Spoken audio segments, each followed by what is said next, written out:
गौतम बुद्ध की शिक्षाप्रद कहानियां हमें यह सिखाती है कि जीवन में अगर हमें सफल होना है तो हमें अपने जीवन से अहंकार और घमंड जैसी भावनाओं को निकाल देना चाहिए और सदा दूसरों की सेवा करने की मार्ग पर चलना चाहिए।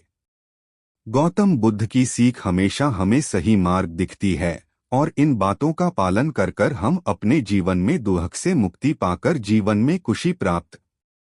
गौतम बुद्ध एक बार एक गांव के पास से गुजर रहे होते हैं।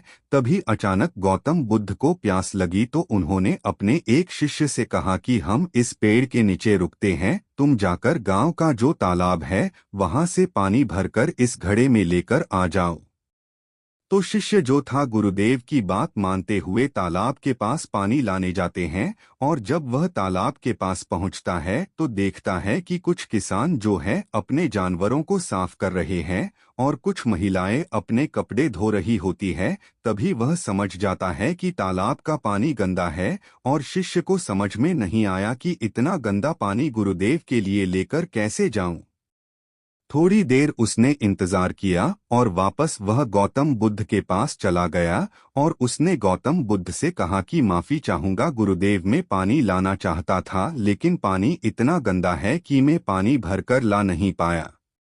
गौतम बुद्ध ने उस शिष्य से कहा कि हम सब यही आराम कर लेते हैं, थोड़ी देर तुम भी आराम कर लो। और आधे घंटे के बाद गौतम बुद्ध ने फिर उस शिष्य से कहा कि तुम जाओ और तालाब से इस घड़े में पानी भरकर ले आओ। जब वो शिष्य तालाब के पास पहुंचता है और देखता है कि तालाब की जो मिट्टी थी वह नीचे बैठ चुकी है और पानी साफ हो चुका है।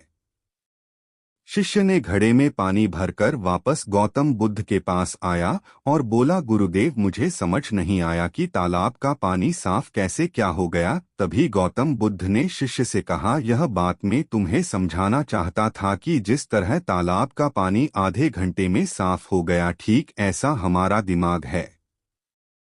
एक दिन गौतम बुद्ध अपने शिष्यों के साथ एकदम शांत बैठे हुए थे। उन्हें इस प्रकार बैठे हुए देख शिष्य चिंतित हुए कि कहीं वह अस्वस्थ तो नहीं हैं। एक शिष्य ने उनसे पूछा कि आज वह मौन क्यों बैठे हैं, क्या शिष्यों से कोई गलती हो गई है। इसी बीच एक अन्य शिष्य ने पूछा कि क्या वह अस्वस्थ हैं, पर बुद्ध मौन रहे। तभी कुछ दूर खड़ा व्यक्ति जोर से चिल्लाया, आज मुझे सभा में बैठने की अनुमति क्यों नहीं दी गई है।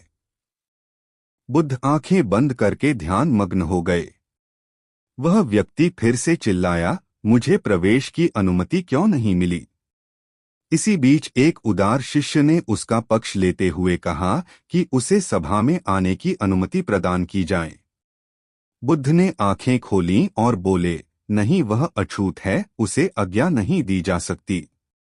यह सुनकर शिष्यों को बड़ा आश्चर्य हुआ। बुद्ध उनके मन का भाव समझ गए और बोले, हाँ, वह अछूत है। इस पर कई शिष्य बोले, हमारे आश्रम में जात पात का कोई भेद ही नहीं, फिर वह अछूत कैसे हो गया।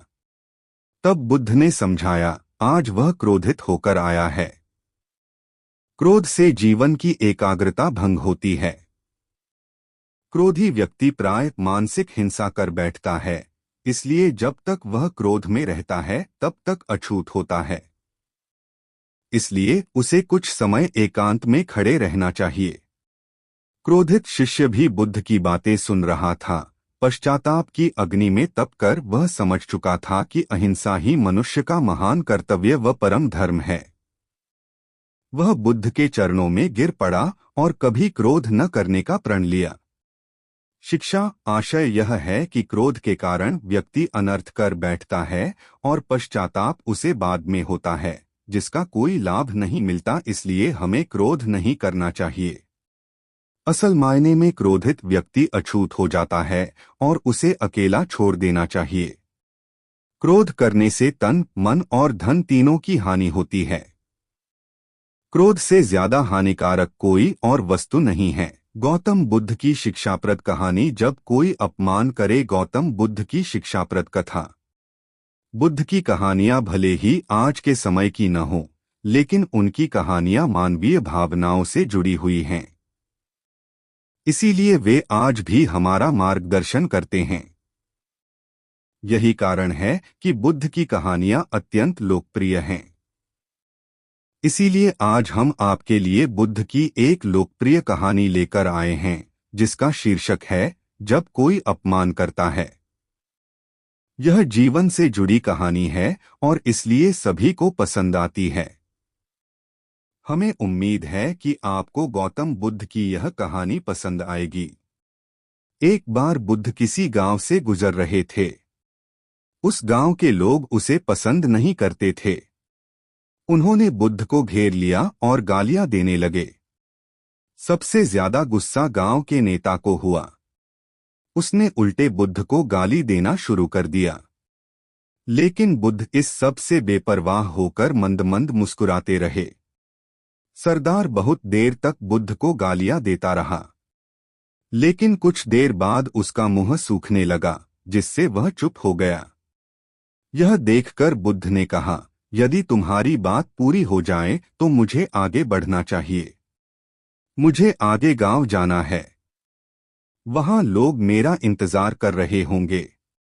यह देखकर गांव का एक आदमी बोला, हम आपका अपमान कर रहे हैं, गाली दे रहे हैं, लेकिन आप जवाब देने की बजाय मुस्कुरा रहे हैं। आप इस पर प्रतिक्रिया क्यों नहीं देते? बुद्ध ने कहा, वत्स, तुम्हें आने में थोड़ी देर हो गई। 10 साल पहले आते तो मजा आता, क्योंकि 10 साल पहले मैं भी तुम्हारे जैसा था। यदि उस समय तुम मेरे बारे में बुरा बोलते या मुझे गाली देते तो मैं भी क्रोधित हो जाता। इससे ज्यादा तो मैं तुम्हें गाली देता। संभव है कि वह शारीरिक हिंसा का भी सहारा ले। लेकिन अब मैं आगे बढ़ चुका हूं। मैंने अपना सारा गुस्सा और नफरत पीछे छोड़ दी है। अब मैं उस जगह पहुंच गया हूं जहां तक आपकी गालियां नहीं पहुंच पाती। तुमने मुझे गाली दी, यह तुम्हारी भावना है, लेकिन आपकी भावनाएं मुझ तक नहीं पहुंच रही हैं। मुझ पर इसका आरोप तभी लगाया जाएगा जब मैं इसमें भाग लूंगा, एक बार मैं उन्हें स्वीकार कर लूं। लेकिन मैं आपकी इस हरकत से तटस्थ हूं, इससे कोसों दूर हूं। यही कारण है कि मैं अभी भी पहले की तरह शांत हूं। यह सुनकर सरदार बोला, अरे ऐसा कैसे? मैंने तुम्हें गालियां दी हैं और पूरे गांव के सामने तुम्हें गालियां दी हैं। फिर इसे लेने या न लेने का क्या मतलब? बुद्ध ने कहा, वत्स, मैं कल एक गांव में गया था। वहां लोगों ने मेरा उपदेश सुना। वे बहुत खुश हुए। ग्राम प्रधान मेरे लिए मिठाइयां लेकर आए और मुझसे खाने का आग्रह करने लगे। मैंने कहा, मेरा पेट भर गया है, इसलिए मैं इसे स्वीकार नहीं कर सकता। यह सुनकर वह व्यक्ति मिठाई वापस लेकर चला गया, क्योंकि जब तक मैं कुछ न लूं, कोई मुझे कैसे दे सकता है? इसमें मेरी सहमति तो आवश्यक है ना?